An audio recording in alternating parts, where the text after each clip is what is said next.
নমস্কার বন্ধুরা, আজকে আবার নতুন একটা রেসিপি নিয়ে আপনাদের সামনে চলে এসেছি। আজকে আমার রেসিপি হচ্ছে কাতলা মাছের মশলা কারি। এই রেসিপিটি একবার এইভাবে ঘরে বানিয়ে খেয়ে দেখবেন, দারুণ টেস্ট হয়। তো চলুন আজকে এই কাতলা মাছের মশলা কারি কিভাবে বানাবো একবার দেখিয়ে দিই।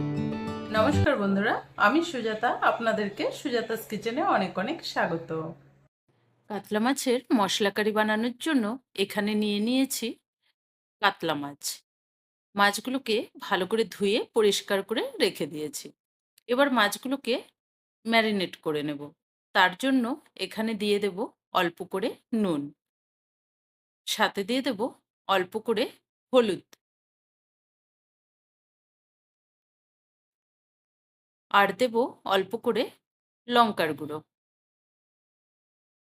এবার দিয়ে দেব ওপর থেকে একদম হাফ চামচের মতো করে সর্ষের তেল। এবার মাছগুলোকে ভালো করে মেখে নিতে হবে। মাছের গায়ে যেন হলুদ, লবণ, লঙ্কা সুন্দর মতো ঢোকে, সেইভাবে ভালো করে মাছগুলোকে ঘষে ঘষে কিন্তু মেখে নিতে হবে। তো আপনারা চাইলে কাতল মাছের জায়গায় কিন্তু যে কোনো মাছ নিতে পারেন। রুই মাছ দিয়েও এটা ভালো লাগবে খেতে। তো দেখুন মাছগুলোকে ঠিক এভাবে কিন্তু আমি মেখে নিচ্ছি। তো মাছগুলো ভালো করে মেখে এবার রেখে দেব। মাছগুলো মাখা হয়ে গেছে। এবার আমি এদিকে কিছু মশলা বানিয়ে নেব। তার জন্য নিয়েছি এক টুকরো বড় সাইজের আদা, অল্প রসুন কুচি, এখানে ধনেপাতার ডাঁটি নিয়েছি, আর একটা বড় সাইজের পেঁয়াজ নিয়েছি। সাথে নিয়েছি এখানে ১ চামচ গোটা ধনে, ১ চামচ জিরে, ১ চামচ সর্ষে, সাথে আছে ৪-৫টে কাঁচা লঙ্কা, ৪-৫টে শুকনো লঙ্কা। তো এবার এগুলো সব একসাথে কিন্তু পিষে নেব। এবার একটা মিক্সিং জারে করে আমি একে একে সবকিছু দিয়ে দেব। এখানে নিয়েছি আমি একটা মিডিয়াম সাইজের পেঁয়াজ, সাথে নিয়েছি কিন্তু কিছুটা ধনেপাতার ডান্টিগুলো পিছনের, ওটা কিন্তু দিলে রেসিপিটা খেতে খুব ভালো লাগবে। তো এবার বাদবাকি সব মশলাগুলো মিক্সিং জারে দিয়ে দিলাম।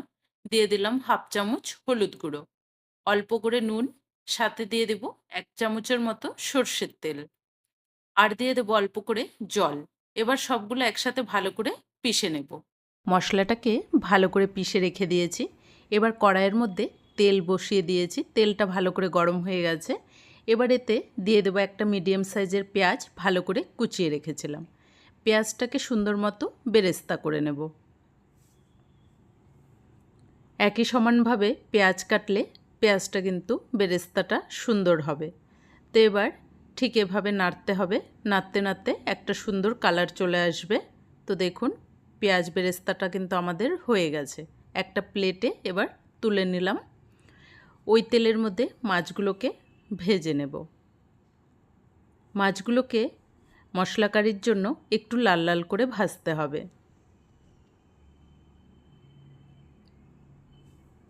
তো এবার এখানে মাছগুলো সুন্দর একটা কালার আসার পর্যন্ত অপেক্ষা করেছি। দেখুন সুন্দর একটা কালার আসলে মাছগুলোকে এভাবে উল্টে দিতে হবে।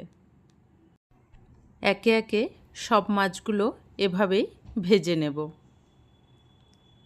তো এই মাছগুলো ভাজা হয়ে গেছে, এবার উঠিয়ে নিচ্ছি।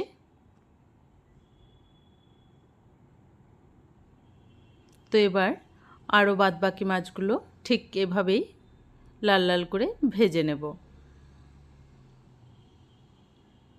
তো মাছ ভাজাগুলো কিন্তু আমাদের সব একভাবে হয়ে গেছে। তো এবার এই তেলেই দিয়ে দেব দুটো এলাচ, দুটো তেজপাতা। একটু ফোড়নটা ভেজে নেব।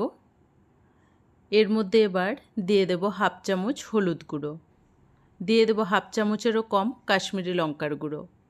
একটু নেড়ে দিয়ে দিতে হবে যে আগে বেটে রাখা মশলাটা। এর মধ্যে এবার এই মশলাটা দিয়ে দেব। মশলাটা দিয়ে ভালো করে কষতে হবে। মশলাটা থেকে যতক্ষণ না একটা কাঁচা গন্ধ চলে যায় ততক্ষণ একটু ভালো করে কষে নেব। তো মশলাটা ভালো করে কষতে কষতে দেখুন কালারটা কতটা সুন্দর চলে এসেছে। ঠিক এভাবেই মশলাটাকে ভালো করে কষে নিতে হবে। এবার এতে দিয়ে দেব একটা টমেটো, আগে থেকে পিষে রেখেছিলাম। এবার এই টমেটো পেস্টটা দিয়ে আরও কিছুক্ষণ ভালো করে কষে নিতে হবে, যতক্ষণ না টমেটোটা থেকে কাঁচা গন্ধটা চলে যায় আর একটা সুন্দর কালারও আসবে, মশলাটার থেকে তেলটাও ছেড়ে দেবে। তো এবার আমি এখানে 2 মিনিটের জন্য ঢেকে রাখবো মশলাটাকে।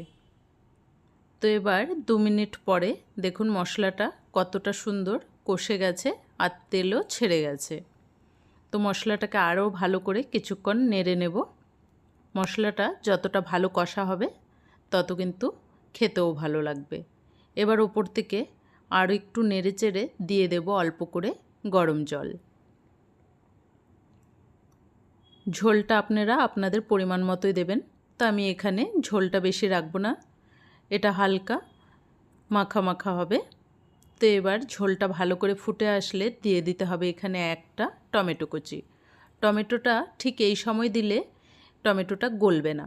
দিয়ে দিলাম 1 চামচের মতো গরম মশলার বেটে রেখেছিলাম, সেটা আপনারা চাইলে এখানে গুঁড়োও দিতে পারেন। ঝোলটা ভালো করে ফুটে গেলে দিয়ে দেবো একে একে সব মাছগুলো।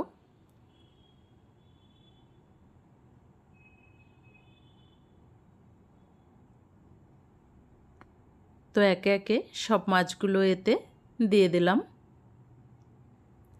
তো এবার আর একটু ভালো করে নেড়ে ভালো করে ফুটিয়ে নিতে হবে। তো 2 মিনিটের জন্য আবার ঢাকা দিয়ে রাখলাম। 2 মিনিট সুন্দর মতো ফুটে গেছে। ওপর থেকে দিয়ে দেব অল্প একটু করে চিনি মিষ্টির জন্য।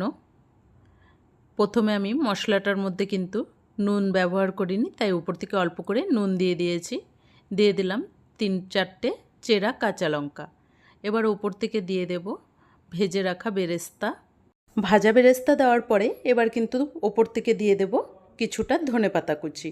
2 মিনিট ঢেকে এবার আমাদের মাছ মশলা একদম রেডি। তো আপনাদের সামনে পরিবেশন করে দেখাচ্ছি। একে একে মাছগুলো প্লেটে উঠিয়ে নেব। দেখলেনই তো কত সহজেই এই কাতলা মাছের মশলা কারি আমরা ঘরে কিভাবে বানিয়ে নিতে পারবো। তো আজকের এই কাতলা মাছের মশলা কারি রেসিপিটি আপনাদের কেমন লেগেছে কমেন্ট করে জানাবেন। যদি ভালো লাগে চ্যানেলটাকে একটা লাইক দিয়ে অনেক অনেক শেয়ার করে দেবেন।